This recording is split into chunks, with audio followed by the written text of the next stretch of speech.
Welcome to Flawless Shoe Reviews. The Nike Vomero 18 are one of the most comfortable shoes I've ever worn, but they feel completely different whether you're walking in them or you're running in them. When we look at the midsole, we've got the ZoomX cushioning on top and we've got the ReactX cushioning on the bottom. Now the ZoomX is really soft, really plush and really cloud-like, so you sink into it when you apply pressure to it. Then you've got the firmer cushioning underneath and the ReactX cushioning, which is a bit more responsive and gives a bit more spring to it when you apply more force to it. So when you're walking around in these shoes, you feel pure comfort. It's really soft when you initiate contact with the ground, and then when you run in them, it's a much firmer, springier feel to it. So it feels completely different. So when you apply force, you really feel that ReactX foam and it pushes you back out of the shoe. We've got a 10mm drop in the shoe with 44mm in the rear foot, 34 in the forefoot, giving you loads of padding underfoot to protect and absorb that vibration on the heel when you initiate contact with the ground. It's coupled up with a crash pad underneath the central aspect of the heel, so you can see this hollow bit with walls on either side, so when you initiate contact with the ground you sink into that bit and it tries to keep you nice and centered in the shoe.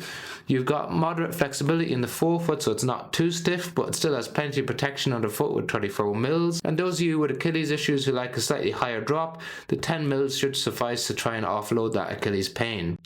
When we look at the shoe in terms of stability, it's what we classify as a classic neutral shoe.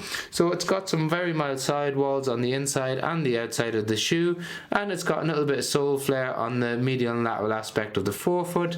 But really, because of the softness of the foam, the sidewalls don't make a huge difference, and it fits right in there with this typical neutral category. So if you're looking for a shoe with extra support under the Nike brand, you might look at the Nike Structure. But if you want a classic, slightly higher drop, really responsive running shoe, then the Vomero is an excellent option, and it feels slightly different on top as well.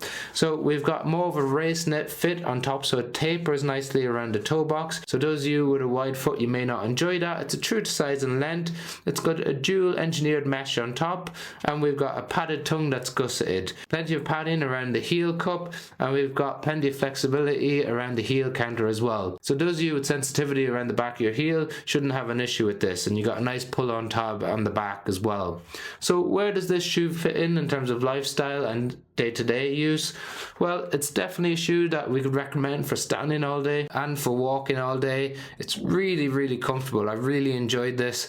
I'm really loving it for day-to-day use. When it comes to running, it does have a pretty decent pickup on it, so plenty of padding underfoot, so it can be used for those longer distances, for those long runs, easy runs and recovery runs. It can be used for some up-tempo workouts for sure. It comes in around 298 grams, so slightly on the heavier side, so not an excellent shoe for racing, especially in shorter distances.